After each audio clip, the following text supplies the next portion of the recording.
Chaîne d'information, à savoir. Pour réaliser sa fonction d'usage, un système technique a besoin d'une chaîne d'information associée à la partie commande. Elle est composée de plusieurs blocs fonctionnels. Dans le schéma global d'un système, la chaîne d'information est la partie qui sert à capter les consignes de l'utilisateur et les informations extérieures au système, à effectuer des traitements, et enfin communiquer des informations pour l'utilisateur et fournir des ordres à la chaîne d'énergie.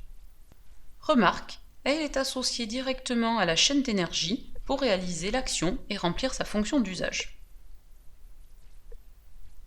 La chaîne d'information se décompose en plusieurs blocs fonctionnels.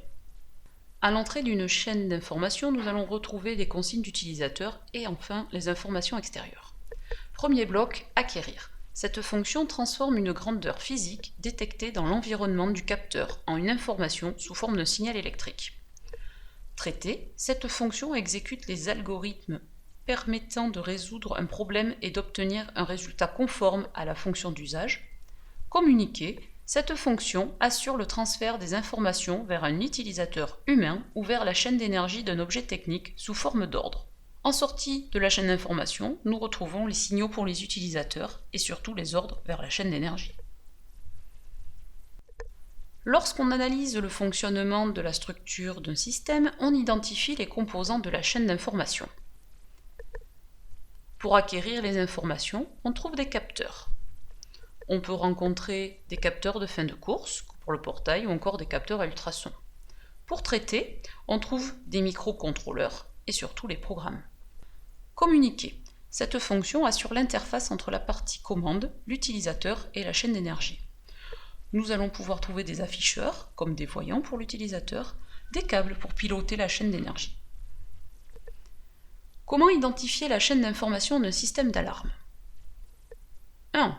On observe les composants, puis on analyse le fonctionnement. Lorsqu'un intrus est détecté par les détecteurs de mouvement, la centrale sans fil ordonne à la sirène d'émettre un signal sonore. 2. On repère les composants d'acquisition, de traitement et de communication. Les détecteurs de mouvement permettent d'acquérir l'information d'une intrusion en cours, puis la centrale sans fil traite l'information reçue, puis communique par onde radio à la sirène auto-alimentée de fonctionner. 3. On complète les 3 blocs fonctionnels de la chaîne d'information en indiquant les composants, puis les informations et signaux qui circulent.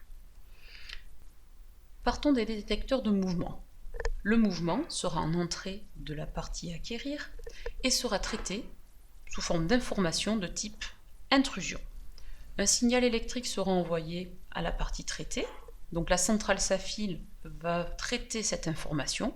La sirène auto-alimentée reçoit ce signal électrique et va communiquer une information de type alerte sous forme de signal sonore.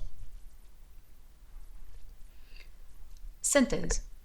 Pour réaliser sa fonction d'usage, un système technique a besoin d'une chaîne d'information associée à la partie commande. Elle est composée de plusieurs blocs fonctionnels.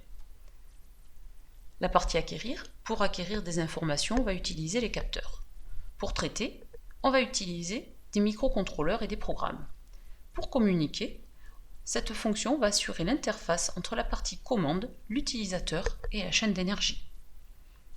Dans le schéma global d'un système, la chaîne d'information est associée directement à la chaîne d'énergie pour réaliser l'action et remplir la fonction d'usage. À retenir, une information est un message à communiquer et un signal, sonore ou lumineux, est le support physique qui va porter une information.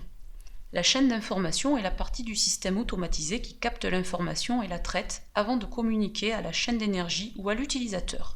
Elle est composée de 3 fonctions élémentaires ou blocs fonctionnels, acquérir, traiter et communiquer.